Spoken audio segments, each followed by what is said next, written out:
अस्सलाम वालेकुम जी। आज का लेक्चर हमारे पास है इलेक्ट्रिक फील्ड लाइंस के बारे में।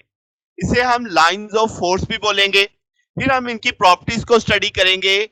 देन आप एक एनालॉजी देखेंगे ग्रेविटेशनल फील्ड इंटेंसिटी और इलेक्ट्रिक फील्ड इंटेंसिटी के दरमियान। फिर इलेक्ट्रिक और ग्रेविटेशनल फोर्स का एक कंपैरिजन देखेंगे। तो जनाब आपके यानी बेसिक टॉपिक आज हमारे पास इलेक्ट्रिक फील्ड लाइंस के बारे में है और इलेक्ट्रिक और ग्रेविटेशनल फील्ड इंटेंसिटी और फोर्सेस के कंपैरिजन के बारे में। तो शुरू करते हैं जनाब। मेन हेडिंग है इलेक्ट्रिक फील्ड लाइंस या दूसरा नाम क्या है, लाइंस ऑफ फोर्सेस। अब बुनियादी तौर पे फील्ड तो हमें नजर नहीं आती, तो हम क्या है फील्ड का एक विजुअल प्रेजेंटेशन देते हैं कि भाई आपके पास फील्ड को लाइंस की मदद से समझ लो, इलेक्ट्रिक फील्ड लाइंस की मदद से। कैसे?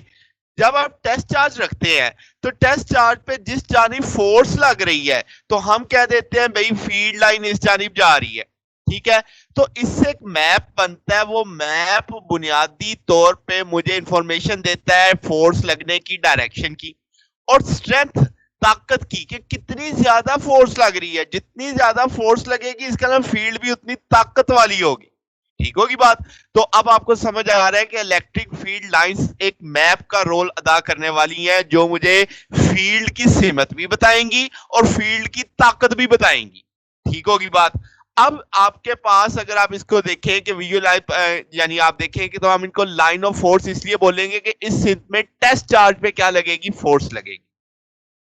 तो अगर पॉजिटिव नेगेटिव चार्ज होगा तो टेस्ट चार्ज तो हमेशा पॉजिटिव लेते हैं, तो लाइंस अंदर की जानिब आएंगी। तो ये अब हो गया कि कन्वेंशनली नेगेटिव चार्ज की लाइंस चार्ज की जानिब आ रही होती हैं और सेम पॉजिटिव चार्ज समझो तो टेस्ट चार्ज भी पॉजिटिव है, ये भी पॉजिटिव है। पॉजिटिव पॉजिटिव को रिपेल करेगा तो लाइन बाहर की जानिब जाएंगी।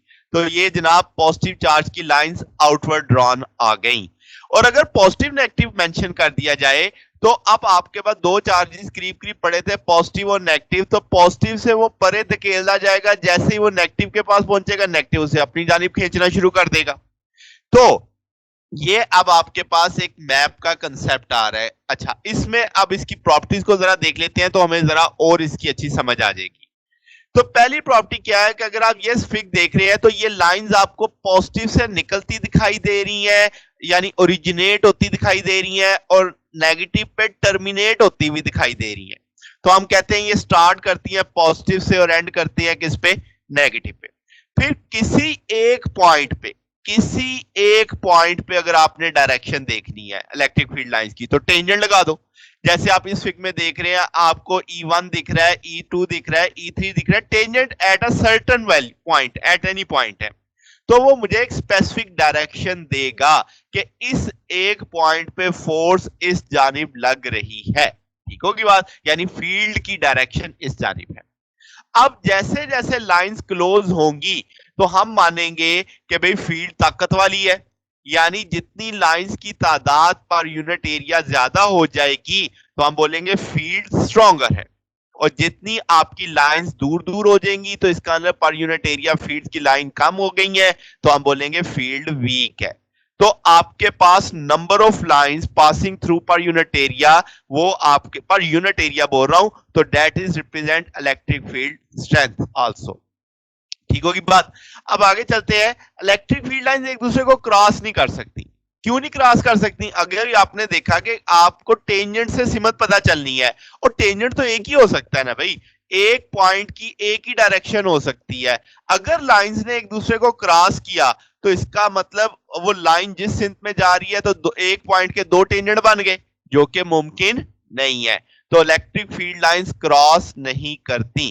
फिर अगली बात ये इमेजिनरी है, ये हकीकत में नहीं होती, आप इनको यानी फिजिकली नहीं देख सकते।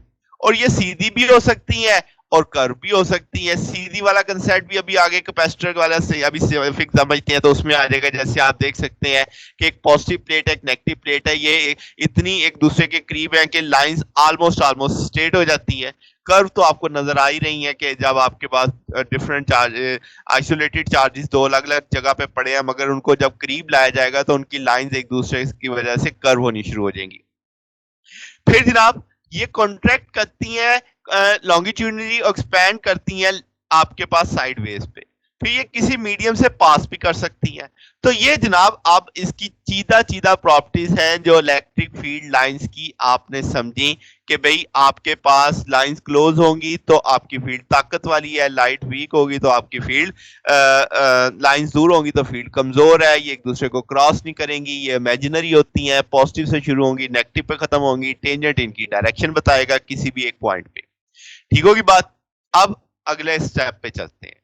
अगली चीज जो मुझे समझ नहीं है वो है आपके पास ग्रेविटेशनल फील्ड इंटेंसिटी और इलेक्ट्रिक फील्ड इंटेंसिटी। देन आपके पास G is equal to F by M और E is equal to F by Q. G देखो क्या है, ग्रेविटेशनल एक्सेलरेशन होता है आप इसे बोलते हो, मगर हम इसे ग्रेविटेशनल फील्ड इंटेंसिटी के तौर पे भी देखेंगे, फोर्स पर यूनिट मैस। ठीक है कि ग्रेविटेशनल फोर्स यूनिट मैस पे कितना लगती है। इसी तरीके से E क्या है, electric field intensity, force per unit charge आप कह लो। ठीक होगी बात। तो अब आपके पास आप इस केस में देख सकते हो G है आपके पास और आपको E भी दिख रहा है। अब आपके पास इलेक्ट्रिक फील्ड जो पर यूनिट चार्ज फोर्स लगाती है ये पर यूनिट मैस आ जाता है। दोनों इनवर्स के लॉ को फॉलो कर रहे होते हैं और ये बात देखो दोनों नेगेटिव ग्रेडियंट ऑफ पोटेंशियल है। क्या मतलब, बड़ा सादा लफ्जों में बताता हूं, अगर आप लाइंस को फॉलो करोगे तो एनर्जी कम होती जाएगी। ये चीज है जी नेगेटिव ग्रेडियंट ऑफ पोटेंशियल। यानी अगर आप इलेक्ट्रिक फील्ड लाइंस को फॉलो करोगे तो इसका मतलब समझो कि चार्ज की एनर्जी कम हो रही है जैसे जैसे आप लाइंस के साथ साथ चलते जाएंगे। सेम पैटर्न पे अगर आप ग्रेविटी फील्ड लाइंस के साथ साथ चलते जाएंगे तो समझे एनर्जी कम हो रही है। तो ये चीज कहलाती है नेगेटिव ग्रेडियंट ऑफ पोटेंशियल। अब अगली चीज जो मुझे पढ़नी है वो है जनाब क्या, इलेक्ट्रिक एंड ग्रेविटेशनल फोर्स का कंपैरिजन। जब मैं लफ्ज कंपैरिजन बोल देता हूं तो इसका मतलब आपने उनकी सिमिलरिटीज भी बतानी है और डिफरेंसेस भी बताने हैं। अब ग्रेविटेशनल का फोर्स का फार्मूला है physical to G M M over R square, इसी तरीके से एफ ई है K Q Q over R square, M1 M2 भी कह सकते हैं, Q1 Q2 भी कह सकते हैं। जस्ट समझाने का मतलब ऊपर दोनों मैसेज हैं और इधर दोनों ऊपर चार्जेस हैं। तो जनाब आपके पास ये अगर ग्रेविटी की पहले बात करें तो ये प्रोडक्ट ऑफ मैस पे डिपेंड कर रही है, जबकि electric force product of charges पे डिपेंड करती है। यानी एक तरह से सिमिलर क्या है, सिमिलर इनमें प्रोडक्ट है कि ये प्रोडक्ट पे डिपेंड करती है। फिर अगली चीज क्या है, सिमिलर है कि इनवर्स के लॉ को दोनों फोर्सेस क्या कर रही होती हैं, ओबे कर रही होती हैं। बात समझ आ गई। दोनों फोर्सेस क्या है, कंजर्वेटिव है। कंजर्वेटिव का मतलब क्या होता है कि जो आप वर्क करते हो वो आपके पाथ पे डिपेंड नहीं करता। यानी आप एक पॉइंट से दूसरे पॉइंट तक जिस मर्जी रास्ते से चले जाओ आपका वर्क डन सेम आने वाला है। ठीक है। फिर दोनों में क्या है, नॉन कॉन्टेक्ट फोर्सेस है कि इनका आपस में छूना जरूरी नहीं है। फिर आपके पास अगली चीज क्या है, ये लाइन फील्ड लाइंस के एक्ट अलोंग करती है। ये भी आपके पास इलेक्ट्रिक फील्ड भी फील्ड लाइंस के एक्ट अलोंग करती है। क्या मतलब कि जिस सिंक में लाइंस जा रही होंगी उसी सिंक में फोर्स लगेगी। इलेक्ट्रिक फोर्स का भी यही है और ग्रेविटेशनल फोर्स का भी यही है। मगर यहां पे आपको एहतियातन बताता जाता हूं, ग्रेविटेशनल फोर्स ऐसे नहीं होती। ग्रेविटेशनल फील्ड लाइन जिधर जा रही होती है ना, फोर्स उसके परपेंडिकुलर आ जाती है। तो जो आपकी मैग्नेटिक का कंसेप्ट अलग है और ग्रेविटी और इलेक्ट्रिक आपके पास उसी रास्ते पे जाएंगी, फोर्स उसी सिंक में लगेगी जिस सिंक में लाइंस जा रही हैं। फिर डिफरेंस की जानिब आ जाते हैं। ग्रेविटी की फोर्स हमेशा अट्रैक्ट करती है, जबकि जो चार्ज वाली फोर्स है इलेक्ट्रिक फोर्स वो अट्रैक्टिव भी हो सकती है, रिपल्सिव भी हो सकती है।